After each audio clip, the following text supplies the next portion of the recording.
Bendito Señor y Padre Celestial, le damos muchas gracias porque podemos encontrarnos en esta mañana acá, dispuestos ahora para escuchar su palabra, para aplicar nuestro pensamiento, nuestro entendimiento, nuestra atención a la exposición de su palabra. Pedimos que nos bendiga en este tiempo, Señor, que usted derrame de su bendición sobre cada uno de los que estamos acá presentes, Señor. Que nos bendiga, Señor, por medio de la exposición de su palabra. Que su Santo Espíritu nos ayude, abra nuestro entendimiento, abra nuestro corazón. Que usted traiga luz, Señor, a nuestras vidas. Que lo que vamos a escuchar, que lo que vamos a tocar, que lo que vamos a tratar, resulte relevante, importante, Señor, para nuestro vivir. Solo usted conoce, Señor, en qué punto nos encontramos cada uno. Qué problemas que estamos enfrentando, qué situaciones que estamos viviendo, pero usted también es el que tiene las respuestas y el buen plan y el buen proyecto para la vida de cada uno de nosotros. Pedimos pues que nos bendiga en esta mañana en Cristo Jesús. Amén. Hoy vamos a considerar Génesis capítulo 3. Seguimos en Génesis capítulo 3 y vamos a hablar acerca de los relámpagos en el Edén. Relámpagos en el Edén.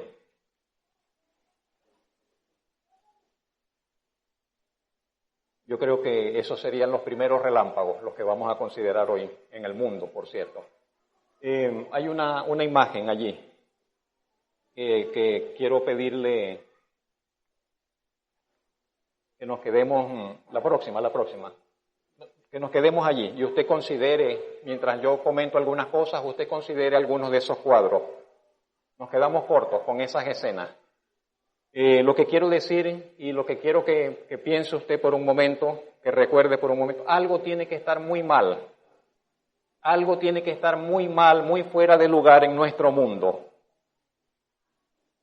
Los sucesos, los acontecimientos, las noticias del día a día nos dicen que algo está muy mal en esta tierra, que algo viene marchando muy mal desde hace mucho tiempo. Y sea lo que sea que esté mal, lo que está mal tiene que ver es con nosotros, con el ser humano. No es en los animales, no es en el reino animal, no es en los pájaros, no. Lo que está mal es en el ser humano, en las personas. No es un asunto de recursos, el problema no es un asunto de recursos, no es un asunto de oportunidades, ni siquiera de educación. Lo que más se acerca a dar en el clavo y en el centro del asunto es lo que últimamente algunos llaman valores. Y de allí que se habla de la necesidad de educar en valores. Eso es lo que más cerca le llega. Pero ni siquiera eso da la respuesta, la opción, ni siquiera ese asunto puede garantizar un cambio sostenido y permanente en la humanidad. No nos gusta estar viendo esas cosas. En esta semana un hombre en una plaza en Francia, de repente un hombre joven con todas sus fuerzas vitales, sacó un cuchillo y comenzó a cuchillar niños allí en el parque, hirió a 4 niños, a una mujer, a otro por allá. ¿Qué pasa en nuestro mundo? Usted ve jovencitas que se están castrando, se quitan sus partes, se quitan sus senos porque no están satisfechas con su identidad de mujer, quieren volverse hombres, los muchachos, hombres que quieren volverse mujeres, padres que están induciendo a sus niños, a sus hijos desde niños en ese pensamiento y comienzan a darles hormonas y tratamientos para hacer de los varoncitos hembras y para hacer de hembras. ¿Qué pasa? ¿Qué desastre es ese que nosotros estamos presenciando? Y la única explicación suficiente que con sustento histórico y social da razón del origen de nuestros males y su cada vez más depravada manifestación es la palabra de Dios, la Biblia. La Biblia es la única que da la respuesta de por qué estamos como estamos y dónde se originó todo este desastre que estamos presenciando. Solo allí, en el revelador mensaje de la palabra de Dios, encontramos el origen, la explicación del origen de nuestros males, de la evolución del mal en nuestro mundo y de cómo ha de terminar esta historia. Y hoy le invito a que nos acerquemos otra vez, nuevamente, al escenario del Edén, para considerar lo que nos aqueja y lo que nosotros tenemos que hacer por indicación del mismo Señor, que nos creó y nos trajo a la existencia. Vamos a considerar en primer lugar la trampa del tentador. Estamos en Génesis capítulo 3. Todos sabemos que a Satanás se le llama el tentador en las Escrituras. Y el tentador se manifestó en Edén por medio de una serpiente. Y el tentador detrás de la serpiente le insinuó a la mujer, a Eva en este caso, que Dios no era digno de confianza, que Dios no era de fiar, y que Dios no era digno de confianza porque no le dejaba disfrutar de todas las bondades que tenían a disposición. Ese fue básicamente el motivo que estaba allí. La serpiente nos quedamos en esa imagen, la serpiente le insinúa a la mujer que Dios no es digno de confianza, que Dios no les da a ellos suficiente libertad para que ellos disfruten de todo lo que tienen a su disposición. Que por cierto, esa es la queja más universal de los que intentan justificar las acciones que nos alejan de los planes de Dios. ¿Saben? Los mandatos de Dios siempre son convenientes y seguros. Siempre son convenientes y seguros y son para nuestro bien. Y todas aquellas insinuaciones, ofertas que nos presentan para alejarnos de los mandatos de Dios, nos alejan precisamente de nuestro bien, de nuestra seguridad, de lo que nos conviene. Allí estaba la serpiente, se presenta amigable. Eva no tenía por qué temerle, la serpiente era un animal corriente de todos los que estaban en el huerto. Y se le presenta amigablemente, como para tratar de ayudarle, con su experiencia, con su conocimiento. ¿Qué cosa? Siempre el que va a seducir a otro, siempre el que va a engañar a otro, siempre el que va a arrastrar a otro se presenta como alguien que sabe más. Y le dice, te vengo a ayudar, yo te voy a hablar de algo que tú no conoces para que lo pruebes. Y así se presentó la serpiente, para ayudar a la mujer con su experiencia, con su conocimiento. Y allí de forma escondida, de forma velada, la serpiente insinuó algunas cosas, las que veremos allí. En cierta forma que Dios era un tirano, porque les estaba robando su libertad, porque no les dejaba disfrutar la vida que merecen, número uno. Dios no te está dejando disfrutar de la vida que merece, porque Dios no les permitía comer del fruto de todos los árboles. Ese Dios sí es malo. Porque Dios no les dejaba acceder a la fuente del conocimiento, de la iluminación profunda, además de malo egoísta. Porque Dios no les permitía disfrutar de los privilegios del poder. Ah, qué belleza, Dios quiere solo para Él el poder. Y ustedes que se frieguen. ¿Qué cosa? Esas eran las insinuaciones de la serpiente en todo ello. Y al insinuar estas cosas, la serpiente está acusando a Dios de motivos indignos, de motivos egoístas, así como de mentiroso y manipulador. Saben, interesantemente, hasta el día de hoy, de manera general, esas siguen siendo las quejas de todos los que se alejan de Dios, de todos los que rechazan a Dios, de todos los que no quieren saber nada de Dios, de todos los que no quieren saber nada del Evangelio, de todos los que no quieren saber nada de la Biblia, de todos los que dicen no quiero saber nada de religión ni de Dios. Esas son las quejas y las acusaciones todavía, de que Dios es un manipulador, que el concepto de Dios es un asunto de manipular, que ahí no hay justicia, que ahí no hay libertad, que ahí no hay, etcétera, etcétera. Así actuó Satanás. Y yo lo que le invito a que nos preguntemos hoy en primer lugar, ¿todavía Todavía Satanás actúa así, todavía el tentador actúa así. Todavía él siembra desconfianza y recelo sobre los motivos y el carácter de Dios. ¿Será que todavía Satanás siembra desconfianza en nuestros corazones sobre los motivos y el carácter de Dios? ¿Será que todavía el tentador intenta engañar a los hijos de Dios? Porque podemos decir, no, pero solamente es para el mundo. La gente que no conoce a Dios está engañada. Ok, está muy bien. Nosotros también vivíamos engañados. Pero ahora que ya estamos relacionándonos con Dios, relacionándonos con su palabra, ahora que ya estamos en una iglesia, ¿será que todavía Dios nos quiere engañar, el enemigo nos quiere engañar en la iglesia? ¿Qué piensa usted? ¿Será posible que todavía Satanás pueda engañar a la iglesia del Señor? ¿Qué piensa usted? Y es importantísimo la respuesta que le demos a esta pregunta. Si usted piensa que Satanás no puede engañarle porque usted ahora es cristiano y está en una iglesia, está pisando un terreno muy peligroso y resbaladizo. Si nosotros pensamos que porque ahora somos cristianos ya el enemigo no nos puede engañar, estamos pensando muy mal. Estaríamos pensando muy mal. Son como esas imágenes que colocan, que uno ve ahora en las redes y tal, y entonces dice, nadie puede engañar, nadie puede maldecir al que Dios bendijo. Interesante. Que si Dios te llamó para esto, nadie te podrá estorbar, nadie te podrá parar. Pero un momentico, toda la Biblia está llena de personas que fueron llamadas y no caminaron, que fueron llamadas y se quedaron postradas en el camino, que Dios tenía un plan con ellos, Dios les propuso algo y ellos se desviaron y se engañaron. ¿Qué pasó con toda esa gente entonces? Tenemos que tener cuidado con las medias verdades, porque una media verdad siempre se termina siendo una mentira. Las medias verdades no sirven, tienen que ser completa verdad, completa verdad. Lo otro que quiero decirle, no está mal que nos hagamos preguntas, usted tiene que hacerse preguntas.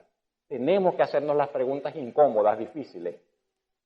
Si no nos las hacemos, ¿cómo vamos entonces a tener seguridad? Usted no tiene idea de cuántas veces yo me he preguntado si yo soy salvo. Usted no tiene idea de cuántas veces yo me he preguntado si acaso el Espíritu Santo me ha regenerado. Si en verdad yo soy un hombre nacido de nuevo. Porque estos asuntos no se responden porque no, yo en la lección me dijeron esto y ya. No, es que tengo que mirarme, tengo que examinarme. ¿Por qué yo siento esto? ¿Por qué yo estoy pecando en este asunto? ¿Por qué yo me siento atraído hacia este pecado? Si ya yo supuestamente soy un hombre nuevo. Y tengo que hacerme esas preguntas incómodas. Incómodas para mí.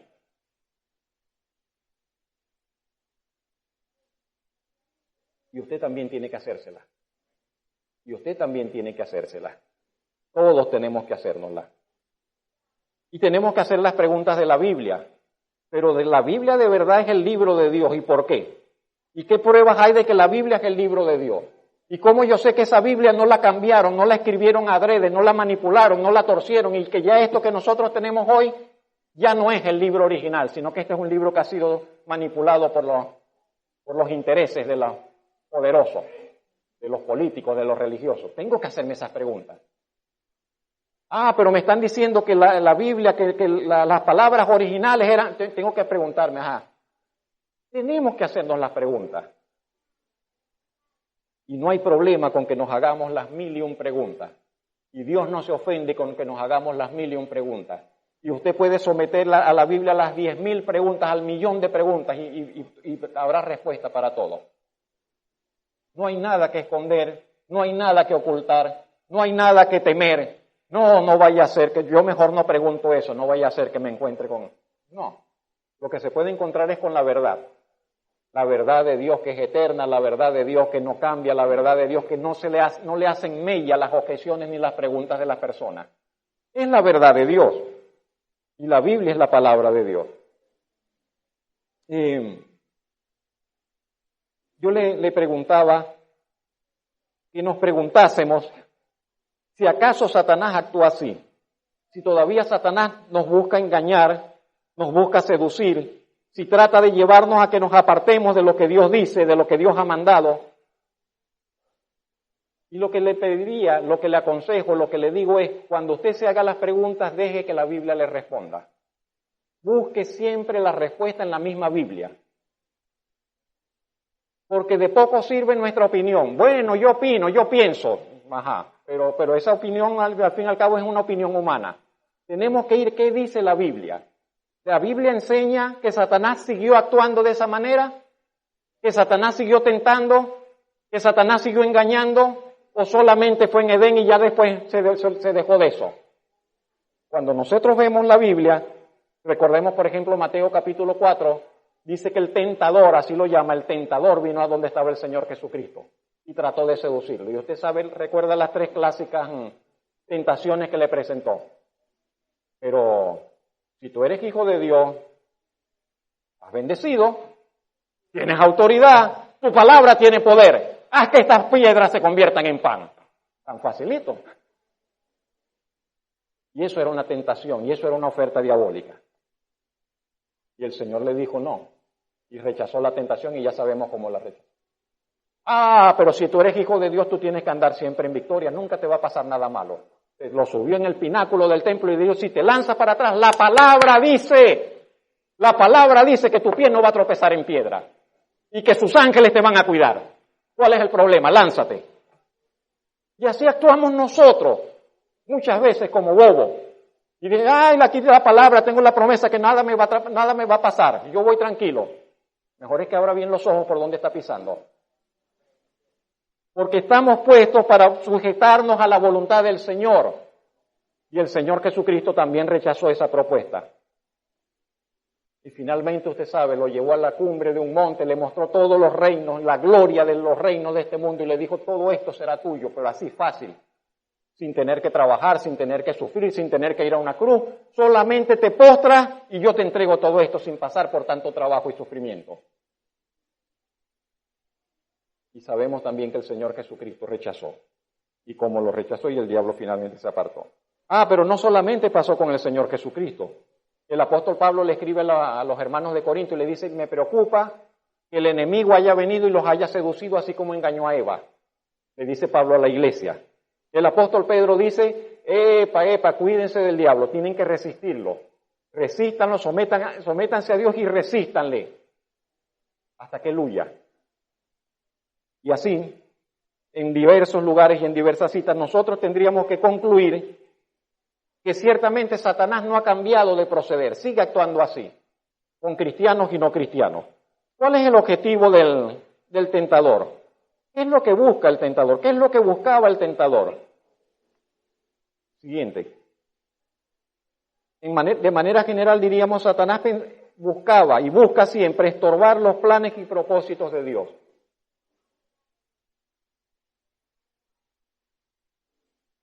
No podrá frustrar los propósitos que el Señor en su soberana voluntad tiene establecidos desde la eternidad. Pero Él busca estorbarlo. Y hasta donde sea posible, Él tratará siempre de estorbar los propósitos de Dios en la vida de sus hijos. En segundo lugar, Él busca llevar al hombre a desobedecer a Dios, como lo hizo con los ángeles. No tenemos casi información de eso en la Biblia, pero entendemos que una tercera parte de los ángeles se fue tras Satanás y se rebeló contra Dios. Y ese grupo de ángeles que se fue con Satanás son los que nosotros conocemos como demonios. Son los ángeles de oscuridad, son los demonios. Y así como Satanás logró que esos ángeles se apartaran, los que hasta en un momento fueron santos se apartaran con él, Satanás busca que el hombre desobedezca a Dios. Y al desobedecer, el hombre quede bajo el dominio y la influencia legal de Satanás, bajo el derecho legal de Satanás. Es un asunto de ley, es un asunto de principio. Si me someto a si le hago caso a ese es el que tiene el control sobre mi vida. Si yo me someto a Dios, Dios tiene el control de mi vida, Dios tiene el control, la autoridad sobre mi vida. Pero si yo obedezco a Satanás, entonces Satanás tiene el dominio legal sobre mi vida. Se apropia. Y eso es lo que sucedió con los ángeles caídos y eso es lo que sucedió con el ser humano. Continuemos. Veamos un poco el fruto del árbol prohibido. No tenemos idea de qué árbol era, no era un manzano, un fruto de un árbol frutal. Tenemos que recordar que ese árbol estaba en el huerto por la voluntad de Dios. Ese árbol del conocimiento del bien y del mal estaba en el huerto del Edén por la voluntad de Dios. En Génesis capítulo 2:9 dice que Dios hizo que en el huerto surgieran todo tipo de árboles frutales.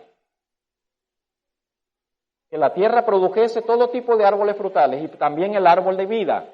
Y además del árbol de vida, el árbol del conocimiento del bien y del mal. ¿Era este árbol una tentación? ¿Era este árbol de la ciencia del bien y del mal una tentación en sí? Yo creo que es importante también qué respuesta le damos a esta pregunta. ¿Ese árbol era una tentación en sí? ¿Por qué es importante?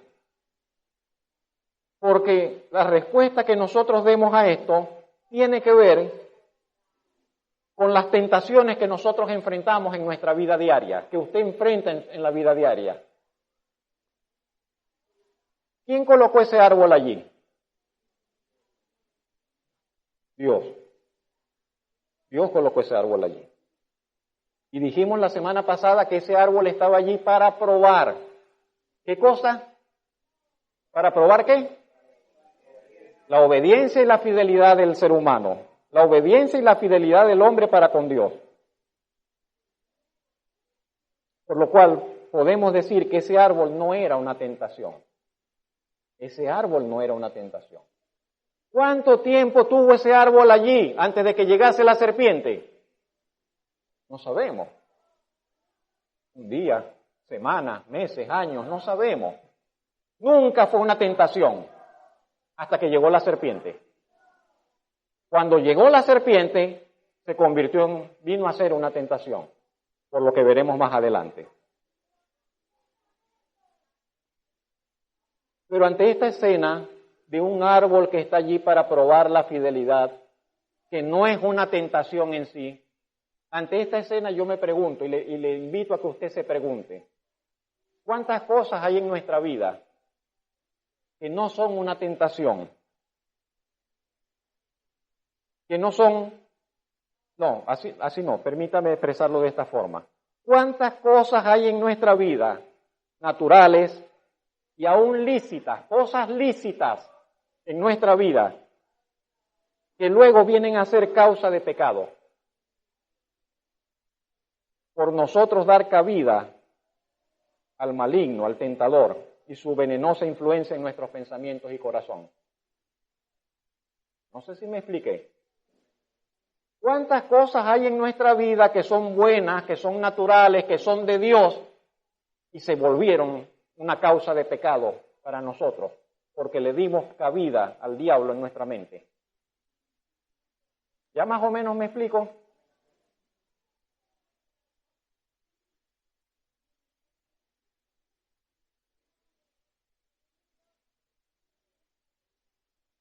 Allí fue un árbol en nuestras vidas que puede ser una amistad, una relación, un afecto, una profesión, un proyecto profesional, no sé, cualquier cosa que es buena, que fue un regalo de Dios y de repente se torció y terminamos haciendo de eso una causa de pecado, porque le dimos lugar al enemigo. ¿Sí me expliqué? Ese árbol fue lo único que se le negó al hombre, según Génesis 2, 16 al 17. Dios le dijo, de todos los árboles del huerto puedes comer, menos de ese. Dios le dijo, de ese no vayas a comer, porque el día que comas de ese árbol ciertamente vas a morir. Pero Dios le entregó todo, menos que ese árbol. Fue lo único que se le negó. Ese árbol tenía una apariencia agradable. Y bajo la invitación del tentador, además lucía bueno para comer. Y vino a ser codiciable. Ese árbol, repito, estaba allí para probar la obediencia del hombre. De hecho, en Génesis 3:11, cuando Dios llama a cuentas a Abraham, Dios le dijo, ¿has comido del árbol que yo te mandé? Dios le dice, ¿has comido del árbol que yo te mandé que no comieses? El énfasis del Señor le dijo a Adán, yo te mandé que no comieses de ese árbol. ¿Has comido de ese árbol?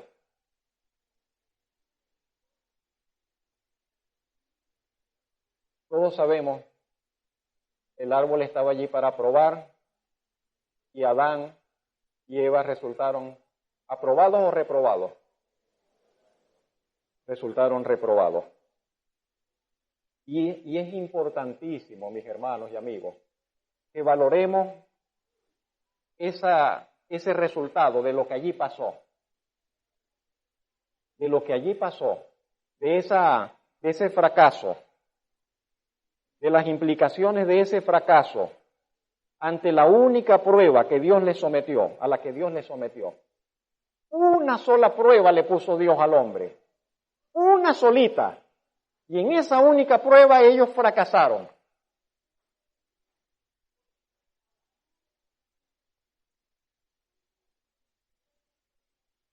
¿Por qué es tan importante esto?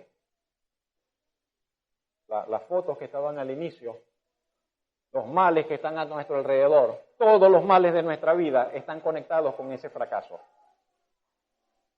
Todo lo malo que está sobre la tierra y que ha estado sobre la vida de los hombres en todas las generaciones está conectado con ese fracaso de Edén. Pero hay un hilito que va así directo, hasta Edén, que nos conecta con eso.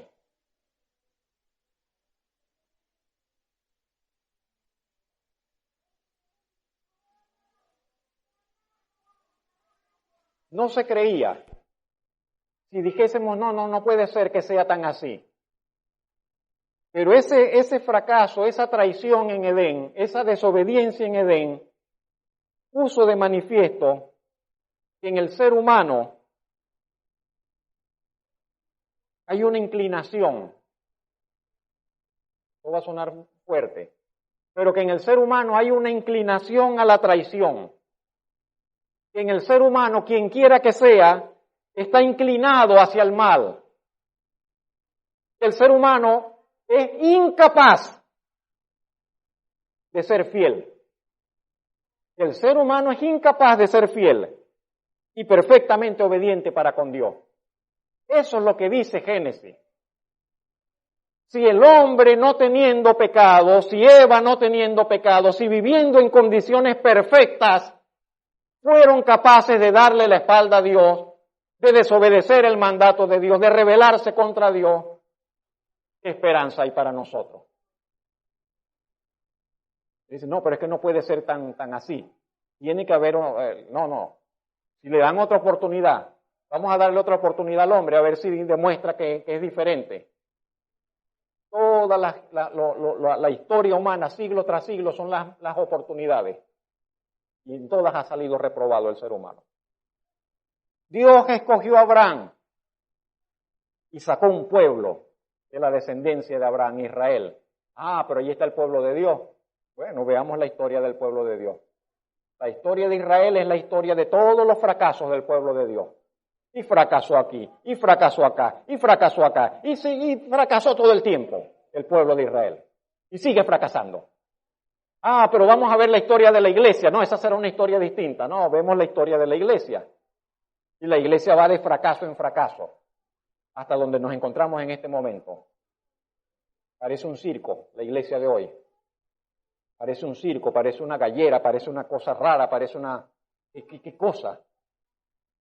Y uno a veces no sabe qué hacer, si bajar la cabeza, si esconderse, qué tal. No, que la iglesia, que el pastor este hizo esto, que el pastor este abusó de aquella, que el pastor este se robó el dinero, que aquellos hicieron esto. El hombre que acuchilló a los niños allí en Francia dice que es cristiano. La gente dice que es cristiano, no, pero él es cristiano. ¿Qué cosa? Si somos de los que creemos en el milenio, que vendrá un tiempo donde el Señor Jesucristo reinará en la tierra personalmente por 1000 años, porque así parece sugerirse que allí en el libro de Apocalipsis, Pues el tiempo del milenio también va a probar que el hombre es un fracasa. Porque después del milenio el hombre, nuevamente el ser humano, se rebelará contra Dios. ¿Qué cosa? En toda la historia entonces el hombre se revela, va hacia el mal, va hacia el mal, va hacia el mal. En todas las eras, en todas las etapas y dispensaciones del gobierno divino sobre la tierra, el ser humano ha resultado ser desleal, infiel para con su Dios y Señor. Y sabe, y eso nos debe llevar a reconocer que únicamente ha sido la gracia de Dios lo que ha hecho diferencia en la vida de las personas. Únicamente la soberana, asombrosa, porque es asombrosa la gracia de Dios, la divina gracia de Dios, únicamente por esa asombrosa gracia de Dios es que los que son salvos pudieron ser salvos. Únicamente por esa gracia de Dios es que los que fueron guardados para no caer. Y mientras todos caían, hubieron unos pocos que se mantuvieron en pie por la gracia de Dios. Por esa gracia es que incluso los que cayeron fueron otra vez levantados. No porque ellos tenían fuerza para levantarse, no porque ellos tenían el deseo de levantarse, sino que por la gracia de Dios, Dios los levantó, aunque no fuese ese el deseo de ellos. Fue siempre, solo y únicamente por la poderosa, bendita, irresistible y siempre perseverante y eficaz gracia de Dios. A Él su nombre, gloria a su nombre por siempre. Por la gracia de Dios, diría el apóstol Pablo, por la gracia de Dios soy lo que soy. Y nosotros también. Y si estamos hoy domingo acá es por la gracia de Dios. Si no, quién sabe dónde estaríamos. Bendito el nombre del Señor. En tercer lugar, vamos a ver un poco el proceso de la tentación. Hay quienes les gustan las serpientes.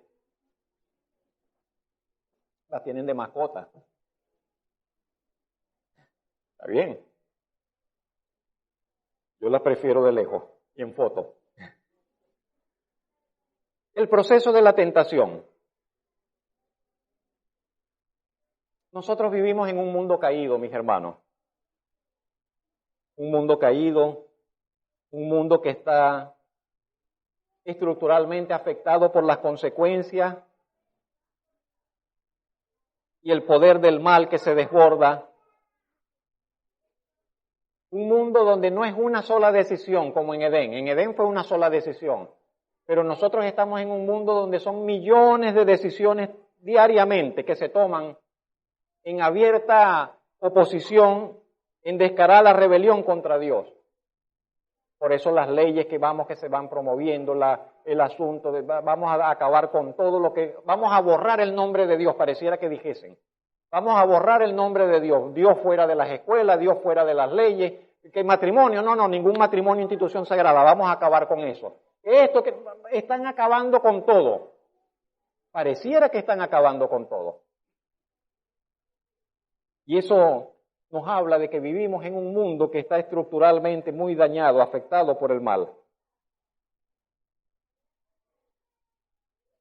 Y sin embargo, el proceso de la tentación no es externo, no está afuera, se da adentro.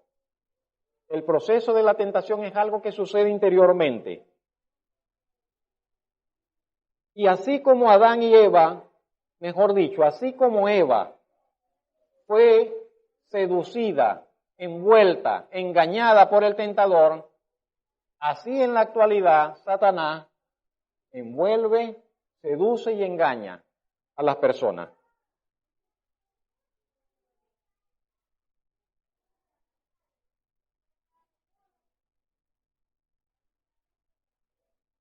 Finalmente, ¿qué está detrás de todo lo malo? ¿Quién está detrás de todo el mal? Y tendríamos que reconocer directa o indirectamente, detrás de todo mal y de todo el mal está la persona del tentador. Detrás de todo pensamiento, de toda propuesta, de toda invitación, de toda causa, de todo propósito y deseo que nos arrastre o que nos invite con gentileza a actuar de espaldas al ideal de la voluntad de Dios, está la persona del tentador. Es lo primero. Hay alguien, hay una voluntad que promueve el mal. Hay una intención que promueve el mal, que lleva el mal, que lleva el mal. Lo segundo que tenemos que tener presente es que Satanás no necesita hablar mucho. ¿No le llamó la atención eso, que Satanás no habló mucho? En Génesis capítulo 3, que apenas habló un poco Satanás. Solamente hizo 2 comentarios. Y eso bastó para sembrar lo que iba a sembrar y para engañar a quien iba a engañar y para hacer lo que iba a hacer. Satanás no necesita hablar mucho. El mal no necesita mucho espacio, ni mucha... Un ejemplo muy doloroso, un ejemplo muy de diario. Basta una célula que esté mal en nuestros cuerpos. Basta una célula, una pequeñita célula que tenga inclinación hacia el mal. Un cáncer. Una célula, una solita. Con una solita, suficiente.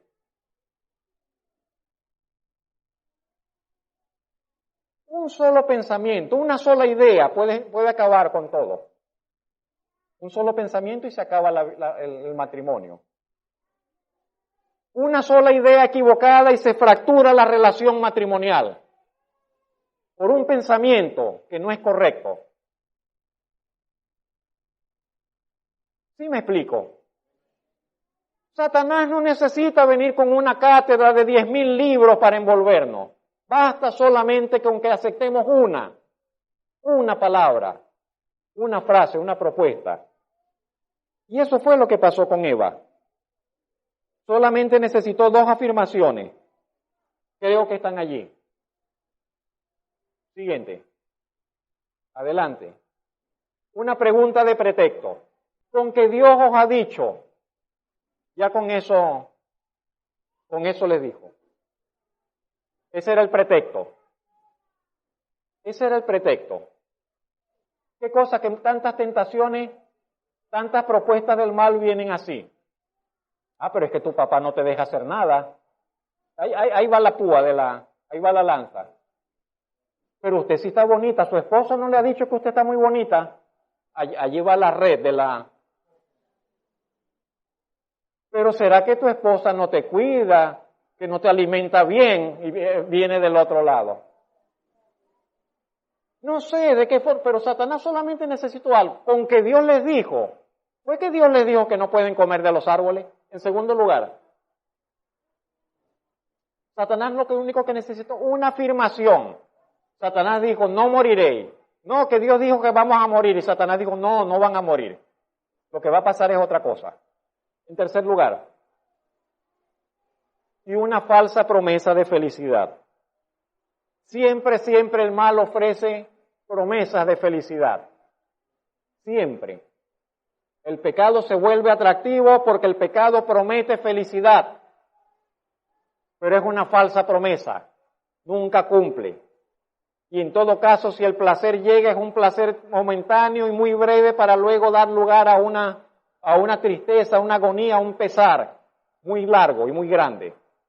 Pero las promesas de felicidad del enemigo siempre son falsas, por supuesto.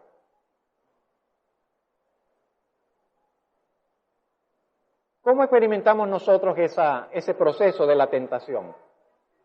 Santiago dice, cuando alguno es tentado, no diga que Dios le está tentando. Dios no tienta a nadie. Dios no tienta a nadie, ni Dios puede tentar a nadie. Santiago dice, cada quien es tentado cuando de su propia concupiscencia, de sus propios malos deseos, se siente atraído. Y después que es atraído, es envuelto, es seducido. Y después que es seducido, da luz el pecado. Y una vez que tiene la idea del pecado y lleva a cabo el pecado, entonces dice, la muerte se apodera de él. Es un proceso.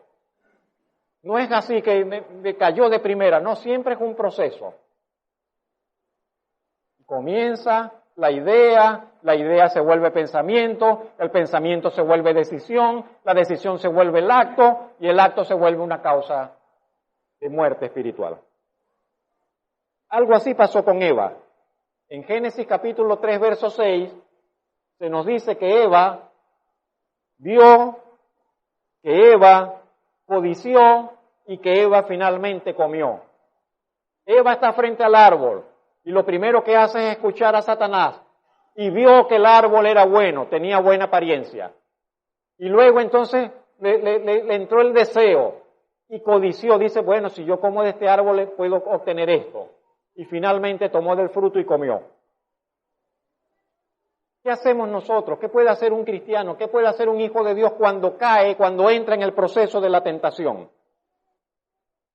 Porque una vez que ese proceso arranca no se para. ¿Sabe? ¿Sabe eso? Que una vez que ese proceso arranca, eso va como una escalerita, pam, pam, pam, pam, pam, hasta el suelo. ¿Qué podemos hacer cuando nos encontramos allí en medio de ese proceso?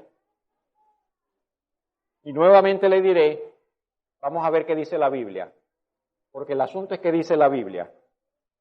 Hay algunas cuantas citas. Por ejemplo, dice que debemos soportar, Santiago 1:12 y Primera de Pedro 2:11. En medio de la tentación dice, no se deje arrastrar, soporte, aguante, párese firme. Bienaventurado el varón que soporta la tentación, porque cuando haya resistido la prueba recibirá la corona de vida que Dios ha prometido a los que le aman. Eso dice Santiago 1:12. ¿Qué debemos hacer? Someternos a Dios y resistir al diablo. Santiago 4:7. Someteos pues a Dios, resistid al diablo, hacerle frente, y dice, y él huirá. ¿Qué debemos hacer? Tomar la salida. Es mejor decir, acá huyó que acá quedó. Aquí corrió y dejó, como hizo José. ¿Recuerda qué hizo José? Y salió José corriendo y le dejó el vestido a la mujer, pero él salió corriendo de allí. Eso dice Primera de Corintios 10:13. Que juntamente con la tentación, Dios que es tan fiel, ese Dios nuestro que es tan fiel, siempre da una salida. Dice para que podamos resistir y tomemos la salida del Señor. Nadie podrá decir, no, yo pequé porque no tenía escapatoria. Siempre habrá una escapatoria. Dios en su fidelidad siempre nos da una salida para que no caigamos y seamos arrastrados por el mal. ¿Qué podemos hacer? Orar. El Señor Jesucristo dijo, velad y orad para que no entréis en tentación. La oración es eficaz en tiempos de tentación. ¿Qué podemos hacer? Por último, no alimentar los deseos pecaminosos. Tengo deseos de esto, no voy a darme el gusto, no voy a pensar en eso. Romanos capítulo 13:13 dice que nosotros debemos entonces abstenernos de toda especie de mal y no alimentar esos malos deseos, no dar lugar para, no proveer, dice, no proveáis para los deseos de la carne, no alimentar esos deseos pecaminosos. Pero Eva no hizo nada de eso. Eva se dejó llevar. El lenguaje bíblico es Eva se dejó seducir. El lenguaje bíblico es que Eva se dejó engañar. ¿Dónde estaba Adán? ¿Dónde estaba Adán a todas estas? ¿Sabe que Adán no estaba con Eva? ¿Sabe que Adán no estaba allí? Y la actuación de Adán está al final del verso 6, que se nos dice que Adán estaba en otro lugar y cuando él llegó ya había pasado lo que había pasado. Adán no estaba presente cuando Eva fue asaltada por el tentador. Estaría en sus labores de trabajo, está bien. Pero qué triste cuando nosotros no estamos donde tenemos que estar, cuando tenemos que estar. Qué triste cuando el padre de familia no está al frente o no está acompañando a su familia, cuando tiene que acompañar y la familia está sola bajo el acoso de las malas influencias, del mal proceder, del pecado. Qué triste cuando los padres dejan a los hijos como a que la intemperie y no los protegen de tanta inmundicia que hay en este mundo. Terrible la parte, muy fuerte la parte que nos toca ahora como padres, los que son padres y abuelos y tienen niños pequeños. Porque todo, esto es una puerta al abismo de la perdición. Increíble. La televisión se está volviendo eso mismo también. La internet, ¡ay, qué maravilla! Queremos tener internet, sí, pero así como quiere tenerlo, entonces tiene que montar toda una serie de vigilancia, de restricciones, de protecciones. Porque si no el abismo del mal llega a la familia por medio de la internet, de una computadora, de una tablet, de un teléfono. Terrible los tiempos que vivimos. Y yo creo que todos sabemos de qué estamos hablando. Y cada vez a edades más tempranas los niños tienen contacto con la pornografía, con la inmundicia sexual. Cada vez en edades más tempranas los niños se van enterando de la perversidad que hay afuera. Y si el hogar era el resguardo, entonces ya con eso ellos saben qué es lo que se está moviendo afuera. Y hay cantidad de voces afuera que les dicen que vengan, que salgan de esa seguridad, que salgan de esa mojigatería, que salgan de esa vida que los tienen sometidos sus padres, para que vayan a probar lo que es bueno, que está allá afuera esperándoles. Así es, así nos encontramos. El relato parece indicar que cuando Adán llegó al huerto, ya Eva había tomado del fruto. Quizás había comido ya Eva del fruto. Y Adán, a plena conciencia de lo que hacía, Adán a plena conciencia de lo que hacía, Adán estando clarito, sabiendo todo, Adán comió del fruto, pero no porque él se sintió engañado, no porque él se sintió atraído, no porque él fue seducido. Adán a plena conciencia escogió desobedecer a Dios. Y él sabía que estaba mal y decidió hacer el mal. No como Eva. Eva fue engañada, Eva fue engatusada, Eva fue seducida, Eva fue embobada, Eva la marearon, la serpiente la mareó y Eva fue así, pero Adán no fue así. Adán no fue así. Adán llegó con todas sus facultades. ¿Qué está pasando acá? ¿Qué ha pasado acá? No, que voy a comer de esto, que he comido de esto, que tal. Bueno, ¿qué más? Vámonos los dos por el barranco. Esa fue la actitud.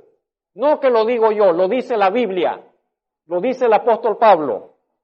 El apóstol Pablo en 1 de Timoteo 2:14 dice que Adán no fue engañado, que Eva fue engañada, pero que Adán no fue engañado. ¿Pero qué cosa? Los efectos del pecado se comenzaron a manifestar cuando Adán comió. Si Eva comió primero y no pasó nada, cuando Adán comió, entonces todo se desencadenó. Cuando Adán comió del fruto, según lo que dice Génesis 3, verso 7. Porque la Biblia lo presenta en este orden. Eva comió y dio a su marido. No dice que comió a Adán y no. La Biblia dice, Eva comió, tomó del fruto y comió y le dio a su marido.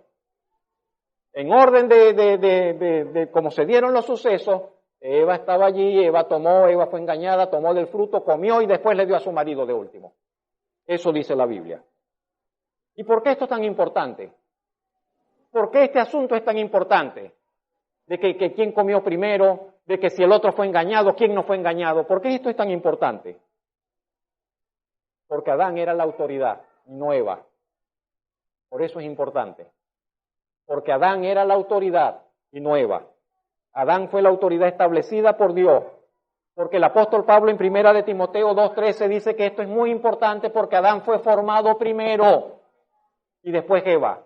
Y porque Pablo dice que el hombre no fue formado por causa de la mujer, sino que la mujer fue formada por causa del hombre.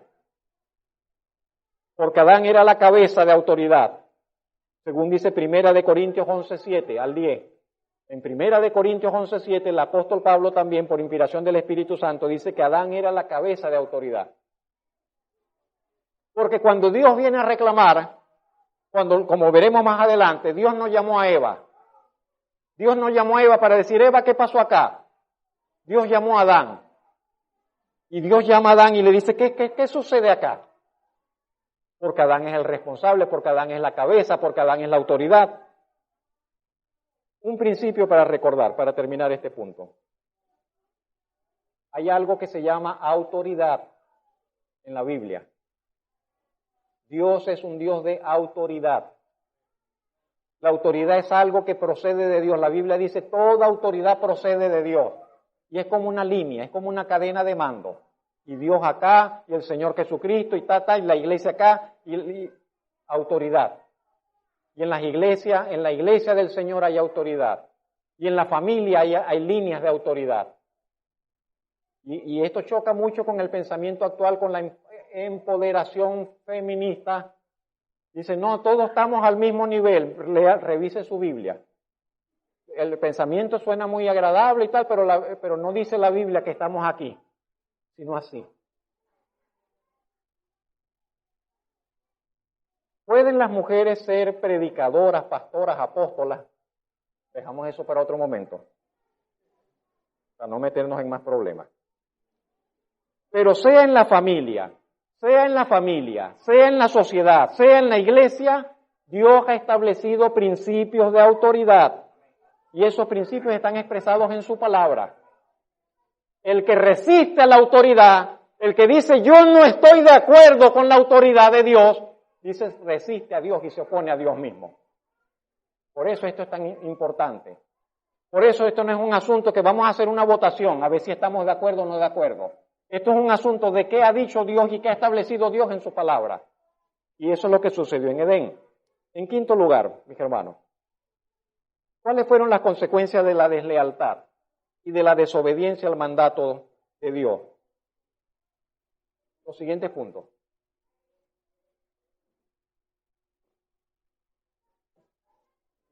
Ve a la imagen anterior. Si antes estaban a cara descubierta, si antes estaban desnudos, como dice el capítulo 2, final del capítulo 2 de Génesis, dice estaban desnudos y no se avergonzaban. Después que comieron del fruto, tuvieron que esconderse. Después que comieron del fruto ya no se sentían bien, ya no hallaban dónde meterse. Tenemos que escondernos. Algo cambió. Algo cambió de tal manera que ellos dijeron, no, que tenemos que escondernos. Qué maravilla cuando usted puede andar a cara descubierta delante de todos y usted tiene limpia conciencia. Qué maravilla cuando usted puede dar el teléfono y dejar sin clave y que todo el que lo quiera revisar lo revise porque usted no tiene nada que esconder en su teléfono. Qué maravilla cuando usted no tiene que esconderse para que alguien le vea hablar, para una conversación, para tener una conversación. Qué maravilla cuando usted no tiene que andar con los vidrios oscuros para que nadie vea con quién está usted en el carro. Qué maravilla cuando usted puede vivir a cara descubierta delante del Señor y delante de las personas. Pero estamos viviendo tiempos tan malos, tiempos tan desvergonzados, que ahora, si antes esta era la actitud de esconderse, ahora dice, no, salgamos. Y la gente ya usted sabe cómo andan desnudos en las calles, andan besándose hombres con hombres en la calle, andan todos haciendo todas sus inmoralidades en la calle porque dicen, no, a mí nadie que me venga a decir nada. Estamos llegando a los tiempos críticos, como cuando dice allá en Génesis capítulo 6, que la maldad de los hombres era mucho, tal que Dios tuvo que arrasarla. Estamos llegando a esos tiempos. Estamos llegando a tiempos críticos como aquellos que se describe de Sodoma y Gomorra, que estaban tan perdidas que esas que Dios tuvo que arrasarlas. Y estamos llegando a esos tiempos y va a haber un nuevo obrar del juicio de Dios sobre la tierra. Los juicios de Dios se van a desatar sobre esta tierra y todo su mundo, el mundo y la sociedad impía. Ahora volvemos. Dios les dijo a ellos, Dios le dijo a Adán, el día que comas de este fruto, ciertamente vas a morir. ¿Se equivocó Dios? ¿Le engañó Dios? Porque comieron y no se murieron. ¿Qué pasó? Sí. Ellos murieron y no sabían. Ellos murieron, tan pronto comieron del árbol en ese momento, pero es que como que se secaron por dentro. Se rompió la línea de comunión con Dios, murieron espiritualmente. Y de una misma vez, sus cuerpos comenzaron a experimentar el proceso gradual de la muerte física.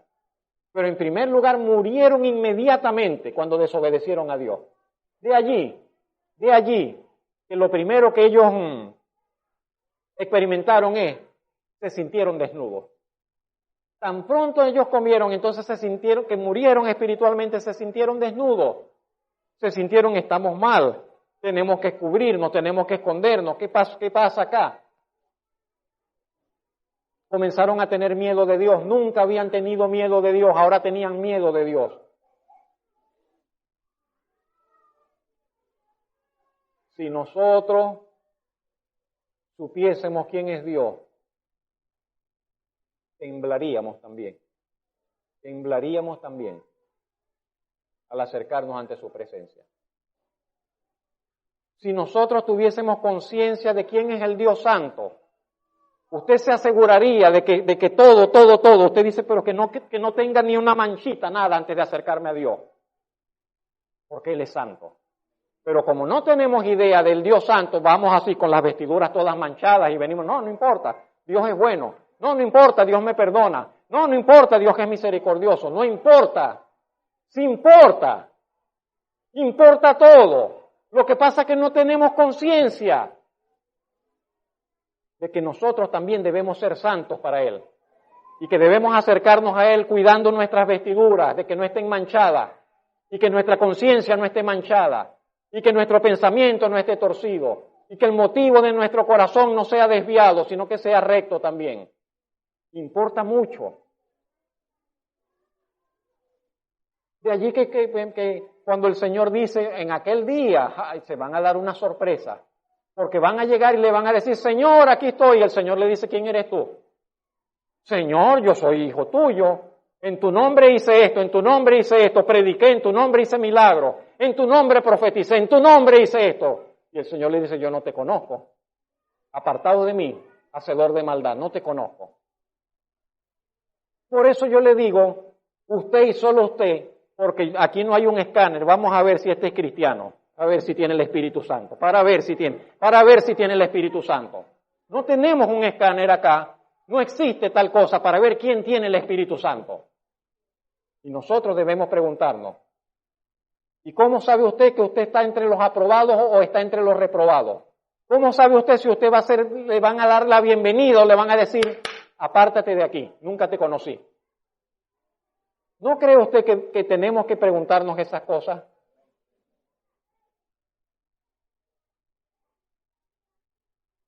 Comenzaron a tener miedo de Dios, comenzaron la cadena de excusas. Adán, ¿has comido del árbol que yo te mandé que no comiese? ¿Dónde está Zoraida? La mujer que me diste, ella me dio del fruto. Eva, ¿qué has hecho? La serpiente. No, la culebra. Cuando llega la culebra ya Satanás se había ido, la culebra quedó muda. Ya no pudo decir nada. Y comienza entonces Hay algo que decir, algo más. El pecado entró en el mundo por un solo hombre, Romanos 5:12. Y por ese pecado entró la muerte. Y así como entró la muerte pasó por herencia a todos los hombres, dice el apóstol Pablo. Pablo dice, todos pecaron. En Adán todos pecamos, él era la cabeza de raza. En Adán todos pecamos. Y reinó la muerte desde Adán. Por causa de aquel Adán, dice, murieron muchos. El juicio vino a causa de un solo pecado, para condenación. Por la transgresión de uno reinó la muerte. Por la transgresión de uno vino la condenación a todos los hombres. Por la desobediencia de un hombre, muchos fueron hechos pecadores. Y esto es importante, de cómo Dios trata con la humanidad. El justo juicio de Dios para con la humanidad. Era imposible y es imposible que de la humanidad se levante otro hombre sin que esté libre del pecado. Usted agarra a un niño y lo aísla de todo. Y usted dice, este bebé nunca va a ver nada malo, nunca va a tener un mal ejemplo, lo vamos a tener aparte, que no se contamine con nada. Y ese bebé, pasado el tiempo, se va a corromper. Ya trae dentro de sí la herencia del pecado. Ya trae dentro de sí el mal. En sus genes ya viene dañado de fábrica. Desde Adán, desde aquel primero que pecó. Era imposible, por lo tanto, que se levantase un hombre. Entonces vamos, alguien que nos salve. ¿Quién nos puede salvar si todos estamos perdidos iguales? ¿Quién nos puede rescatar si todos estamos en la misma condición? Por eso que el Señor Jesucristo tenía que ser el Salvador, tenía que ser engendrado por el Espíritu Santo. Todo tiene un lugar. ¿Por qué el Señor Jesucristo no podía ser hijo de José? Por muchas razones. Pero el Mesías no podía ser hijo de José porque entonces también vendría manchado con el pecado. Y entonces Dios se encarnó, Dios mismo, libre de pecado, se encarnó en el vientre de una mujer. Si más o menos me hago entender, tenía que ser de esa manera, necesariamente. La concepción virginal del Señor Jesucristo es una doctrina fundamental. Porque si el Señor Jesucristo no fue concebido por obra y gracia del Espíritu Santo, entonces Él también fue pecador como nosotros. Pero la verdad es que Él fue concebido por obra del Espíritu Santo, como el ángel lo dijo. Por lo tal, el santo ser que nacerá será llamado Hijo de Dios. Hay algo más allí en este asunto. La asombrosa obra de la justicia y de la gracia de Dios. Siempre digo, cuando veo es asombroso. No pensemos que que Dios perdona, como que no sé, man. Dios perdonó. No, es que no es así. Es asombroso como Dios otorga el perdón. Como lo que Dios hizo, lo que Dios tuvo que hacer para que el perdón pudiese ser otorgado. Creo que tendemos a pensar de que Dios puede perdonar así. No, Dios puede perdonar. No, quizás si la persona se muere y nunca se arrepintió, quizás allá Dios lo perdona. ¿De dónde sacamos eso? Es que Dios no puede perdonar a nadie, a menos que alguien pague el precio. Porque si Dios perdona sin que alguien cubra la demanda, Dios sería injusto, Dios sería inmoral y Dios no es injusto. Por lo tanto, es asombrosa la forma como Dios creó un mecanismo para que nosotros fuésemos justificados y perdonados. ¿Cómo Dios hace posible?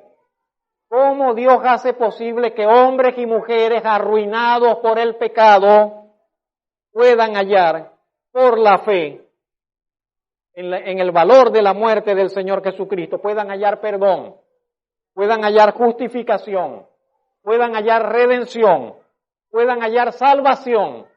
Y cada una de estas cosas son distintas. Perdón, justificación, redención, salvación y vida eterna. Y todo esto por pura, inmerecida gracia, pero recibido sobre la base de la más perfecta, exigente e insoslayable justicia. Dios perdona y es justo al perdonar. La Biblia dice, Él es justo al perdonar al que es de la fe de Jesús. Lo hace en justicia, no violenta su justicia. Dios es justo al perdonar a aquel que es de la fe de Jesús. A Dios sea la alabanza por siempre, por ese hecho estupendo y asombroso. Estamos terminando. ¿Qué le dijo Dios a la serpiente? Los relámpagos. Y Jehová dijo a la serpiente, por cuanto esto hiciste, maldita serás entre todas las bestias y todos los animales del campo. Sobre tu pecho andarás, y polvo comerás todos los días de tu vida. No es la primera maldición, no será la única maldición, quiero decir, que Dios pronunciará. ¿Sabe que Dios pronuncia maldiciones, que Dios ha pronunciado maldiciones, que Dios ha prometido maldiciones? ¿Sabe? ¿Sabe que Dios ha amenazado con maldiciones? Dice, los que se acercan a Él tendrán todas las bendiciones, habidas y por haber. Pero los que desprecian, dice, la maldición de Él caerá sobre ellos. Y no nos gusta hablar de eso y nos parece que es un poco fuerte, pero Dios habla en esos términos. Y a la serpiente le dijo, por lo que hiciste, maldita serás entre todas las bestias. ¿Qué le dijo a la mujer? A la mujer le dijo, multiplicaré en gran manera los dolores en tus preñeces. Con dolor darás a luz tus hijos, y tu deseo será para tu marido, y él se enseñoreará de ti. ¿Debe estar la esposa sujeta al marido? ¿Debe estar la esposa sometida al marido? No sé. Sí sé, mejor dicho. Se lo dejo allí. ¿Qué le dijo al hombre? ¿Qué le dijo al hombre? Y al hombre dijo, por cuanto obedeciste a la voz de tu mujer. Qué problema trágico que Adán obedeció a la voz de su mujer. Fíjese que Dios le dice a Adán, obedeciste a la voz de tu mujer. No estuvo bien. Y hombres, tenemos que escuchar a nuestras esposas. Si alguien nos puede decir algo por la calle del medio, es nuestra esposa. Y nos perdemos mucho, los hombres, por porfiados, por testarudos, por sordos, por no querer escuchar a nuestras esposas. Pero hay momentos, hay situaciones, hay circunstancias donde se espera que nosotros no permitamos que la mujer marque la pauta. Que el hombre no permita, no, que yo me quiero mudar de aquí, que yo me quiero ir de acá, y el hombre por complacer a la mujer va y por poner un ejemplo, hablando aquí de cosas que no, sin pensar en nada. Hay situaciones donde se espera que el hombre no complazca, no obedezca a su mujer, sino que tiene que ser al revés, que la mujer obedecer a su esposo. Y Dios le dice a Adán, obedeciste a la voz de tu mujer, comiste del árbol que te mandé diciendo no comerás de él, y por cuanto hiciste esto, maldita será la tierra por tu causa. Hay una maldición sobre la tierra. ¿Sabe que hay una maldición sobre este mundo? Con dolor comerás de ella todos los días de tu vida. Espinos y cardos te producirá. Comerás plantas del campo. ¿Qué quiere decir? Antes el hombre estaba en el huerto, todo estaba allí, los árboles frutales, todo estaba, y Dios dice, se acabó esta mantequilla, se acabó esto, ahora te va a tocar ir afuera, a trabajar las tierras de afuera y a alimentarte de lo que del trabajo tuyo allá. Con el sudor de tu rostro comerás el pan hasta que vuelvas a la tierra, porque de ella fuiste tomado, pues polvo eres y al polvo volverás.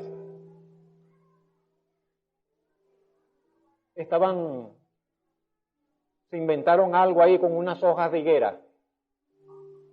Trataron de improvisar una vestidura con unas hojas de higuera.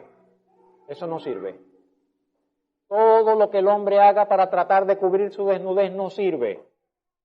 Todo lo que la persona intente para tratar de cubrir su desnudez delante de Dios no sirve. Es un intento inútil. No, voy a tratar de esconderme en esto, voy a tratar de cubrir esto, no, es que yo me voy a portar bien, no, es que yo voy a hacer esto, no. Yo voy a ser una persona colaboradora, yo soy un buen ciudadano, no sirve. No sirve el ser un buen ciudadano para justificarte delante de Dios. No sirve ser un buen trabajador para justificarte delante de Dios. No sirve que seas un buen vecino para justificarte delante de Dios. Nada de lo que nosotros podamos hacer sirve para remediar nuestra desnudez delante de Dios. Y Dios tuvo que sacrificar 2 víctimas. Dios tuvo que derramar sangre para vestir la desnudez de Adán y Eva. Y fue el primer sacrificio. Y Dios inmoló unos animales para de allí entonces con esa sangre derramada vestir la desnudez del hombre y de la mujer. Un presagio ya de lo que Dios iba a hacer con el Señor Jesucristo, que con su sangre nos iba a redimir, iba a cubrir nuestra desnudez delante de Dios. Por último, la sentencia profética que anuncia al Salvador y su dolorosa victoria. ¿Sabe que la victoria del Señor fue una victoria dolorosa? ¿Sabe que la victoria del Señor, la redención que obró por el Señor por nosotros fue una victoria de sufrimiento? Y para redimirnos, para salvarnos, tuvo que sufrir, y sufrió mucho, mucho, mucho, inimaginablemente para nosotros. Y Dios le dijo, pondré enemistad entre ti y la mujer, le dijo a la serpiente, entre tu simiente y la simiente suya. Y dice esta, hablando de la simiente de la mujer, pero no es esta, es este. Este te herirá en la cabeza. Este te herirá en la cabeza y tú le herirás en el calcañar.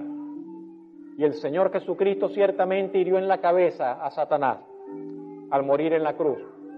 Pero Él mismo fue herido. Él mismo fue herido.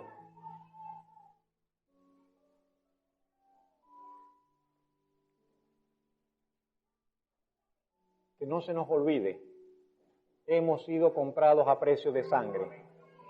Hemos sido comprados a precio de sangre. Nuestro perdón tuvo un costo infinito.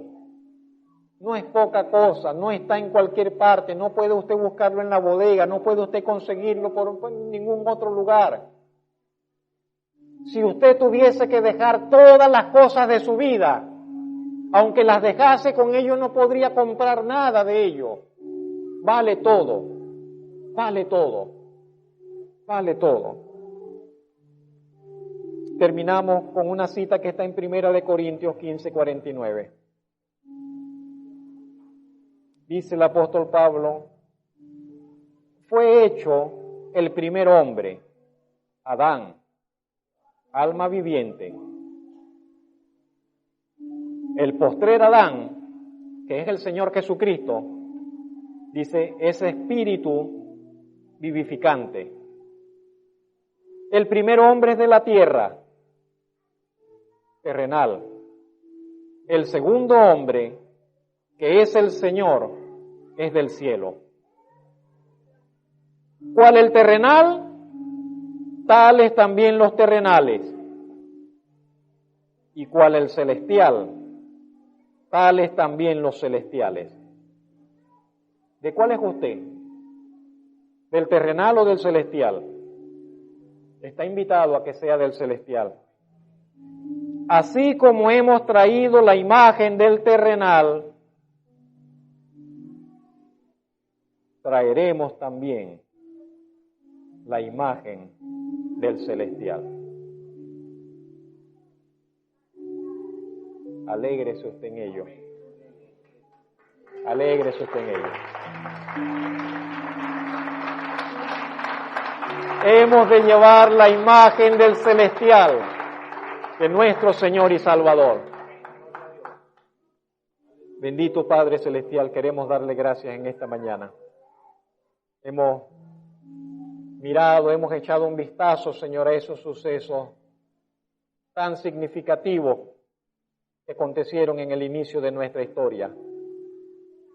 Le damos alabanza a usted, Señor, por sus propósitos que van de eternidad hasta eternidad. Le damos alabanza a usted por su justicia, que permanece, Señor, que firme, Señor, más que los montes, Señor. Le damos alabanza, bendito Dios, por esa obra de redención digna solamente de usted, Señor. ¿Cómo hacer posible que una raza arruinada por el pecado, desleal por voluntad propia, cómo, Señor, hacer posible un rescate con una solución perfecta y con una transformación, con una renovación, con un cambio desde lo profundo del ser, desde lo más recóndito del corazón, Señor. En esta mañana queremos alabarle, queremos adorar al Dios Santo, al Dios justo, pero también al Dios de gracia y al Dios de amor. En esta hora queremos agradecer, Señor, que ciertamente estuvimos en Adán, pero hoy nos podemos reconocer en Cristo Jesús, el segundo, el postrer Adán. Queremos agradecer, Señor, que aunque nacimos y vivimos en pecado, dominados por el pecado, esclavos de concupiscencia, como dice el apóstol, de deleites diversos, ajenos de la vida de Dios, dominados por el espíritu de este mundo, por la obra de aquel que domina a los hijos de desobediencia. Sin embargo, usted no quiso escuchar su voz, no quiso ver la luz en la oscuridad. Nos llamó, Señor, personalmente, sin que le conociésemos, sin que tuviésemos certeza de cuál era la voz, de quién era la voz que nos llamaba. Y le queremos dar muchas gracias, infinitas gracias, Señor, por esta salvación tan grande que nos ha sido concedida, que no logramos, Señor, abarcar, Señor, en toda su grandeza y plenitud, pero que sabemos, Señor, que es más, infinitamente más de lo que entendemos, más de lo que comprendemos, más de lo que vemos. Tan grande, Señor, como usted, Señor. Tan eterna como usted, Señor. Tan gloriosa como usted, Señor. Tan perfecta como usted, Señor. Gracias por esa salvación que no merecíamos, pero que por pura misericordia y gracia suya usted nos ha dado en justicia. Gracias, bendito Padre Celestial, por habernos redimido del dominio del pecado, de la herencia del pecado, de la esclavitud del pecado, del engaño de Satanás. Gracias, bendito Padre Celestial, por habernos dado un nuevo entendimiento, una nueva mente, un nuevo corazón, verdadera y nueva vida en Cristo Jesús. Hoy le damos gracias, hoy le adoramos por esa obra maravillosa de aquel que nos salvó, de aquel que nos redimió, de aquel que nos rescató, para venir a ser suyos para siempre, eternamente suyos, Señor. Gracias en Cristo Jesús. Amén.